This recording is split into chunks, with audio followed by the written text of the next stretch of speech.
Hello and welcome again to Maths with Mr. C. And today we are on a 3D problem. This is a real life scenario and I'm going to read to you the story. This is relating to a boat at the sea which is at point A. There is the boat at point A and there is a captain also, and there is a lighthouse that is there L, and we also have point B as well. And we are given the two angles of elevation from B to L, theta, and also this one is theta as well. Now, to cut the long story short, we are required in the first place to determine AH in terms of x and theta. AX in terms of theta. So, when we're dealing with a 3D problem, the first thing is to identify the triangle that is sitting on the base and then you shade it. In this case, this is triangle AHB, so you can highlight your triangle. This is the triangle that is on the base K. Now, this represents the height that we have, and as you can see, we have two 90-degree angles that are there from the vertical. In other questions, the 90-degree is not marked, but because this is on a horizontal plane and this is vertical, the angle between the plane and the vertical will be 90 degrees. Therefore, it's very important to mark that as well. Now, when considering AH, we have got AH, it's also in triangle LHA, and we have theta here, so we can connect theta and x using this part. In other words, we are going to consider right angle triangle ALH. Now, when you look at this becomes an opposite to theta, and AH is actually the adjacent. So, according to SOHCAHTOA, we are going to use the tan, where we say the tan of theta is the opposite side all over the adjacent side. So, therefore, we will write our tan theta. Our tan theta is equal to A, is equal to opposite, that is the x, all over the adjacent, which is AH. Now from this, we can establish that our AH is equal to x over tan theta. So in terms of x and theta, this will be the length of AH. And what do you do with that? You come to your diagram and write it here to say x over tan theta, which means we have the length of AH in terms of x and theta. That is part 1. Part 2 is now very critical. It says here, prove that tan theta is equal to cos beta over 6. Tan theta is equal to cos beta over 6. Now, when you look at this expression, you are now connecting theta to beta, but theta here, it is in the angle, in the triangle ALH, but the beta is involved in the triangle that is at the base. So therefore, we need to perform a calculation based on what we have in order to calculate our theta. Right now, it's very important to note that these two angles are the same, theta and beta. Therefore, we can also say BH is also equal to x over tan theta. In other words, our AH is equal to BH because we are told these two angles are equal and they are sharing the common height. Now, if you can check here, we are almost approaching something that is very exciting.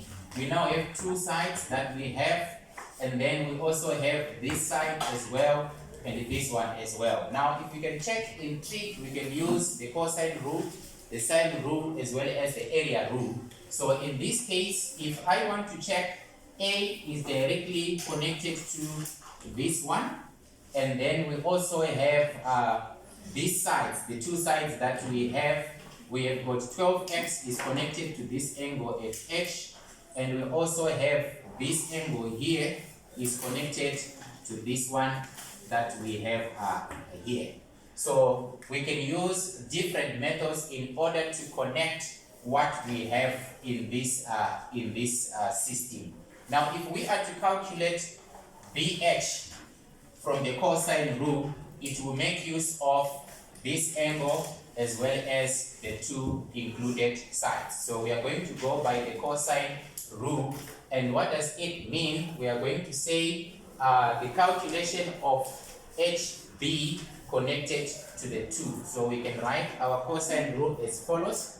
Our HB squared is equal to AH squared is equal to AH squared plus this other side AB squared, these two sides, and then minus 2 multiplied by AH multiplied by AB, and then cosine of beta.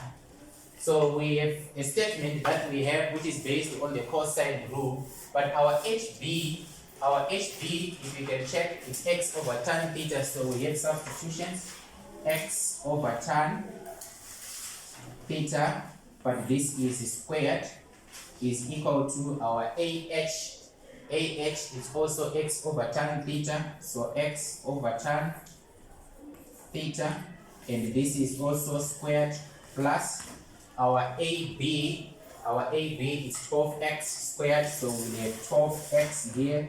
This is squared minus 2 multiplied by the two parts. Our AH is x over tan theta, and then this one, our AB as well. Our AB is 12x, so 12x, and then cosine of beta. Now with this expression, we are left with simplifying only. Now if you observe here, we have got x squared over tan theta squared, which is exactly the same. So this part automatically, it will actually fall off. And then if you can check here, we can simplify this part here. In other words, we will have 0 is equal to, this 0 is coming from x over tan theta squared minus this part is equal to this one.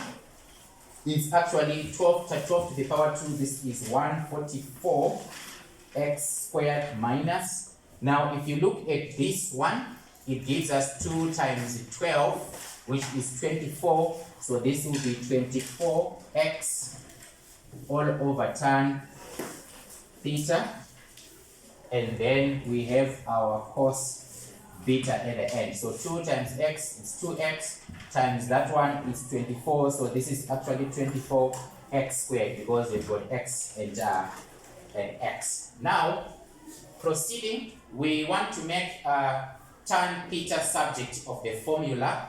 Therefore we are taking this to the left hand side, so it will be 24x squared cos beta over tan theta is equal to 144x squared. Right. Now if you check here, this one, tan theta is actually at the denominator, so which means we can do the reciprocation, since this is numerator and denominator. Therefore it means our tan theta will be equal to 1 over 144x squared. And remember, this one will be at the bottom after inverting. It will multiply here, it will have 24x squared cos beta. Now you can simplify. The x squared can cancel the x squared, and then you remain with 24 all over 144 multiplied by the cosine of beta. Now if you check from a calculator, 24 divided by 144 by 12, this is 2, and then this one is also 12, which means this is actually going to go 6 times. So therefore this will give you cos beta over 6. So our tan of theta is equal to cos beta over 6 as required. So if you follow up carefully, you are able to do this. It requires more practice. And just a point to note, if they were to ask also this angle here, you can even apply the sine rule, and then you can connect this to that as well. If there is also need to calculate an area, you can calculate the possible area using the area rule, half AB sine theta. But identify the best triangle, your height, and all the right angle triangles that are involved. If it becomes a little bit difficult, try to break this into pieces. Right angle triangle number 1, right angle triangle number 2, and then the plane triangle at the base, which is number 3. This one is not 90 degrees, but it depends on what they give you. So you need to mark that one as well. And when you deal with 3D tricks, in order to clear some of the items, some questions might require you to make use of identities. Some questions might require you to make use of the properties of angles in a triangle, like to say theta minus alpha or theta minus beta.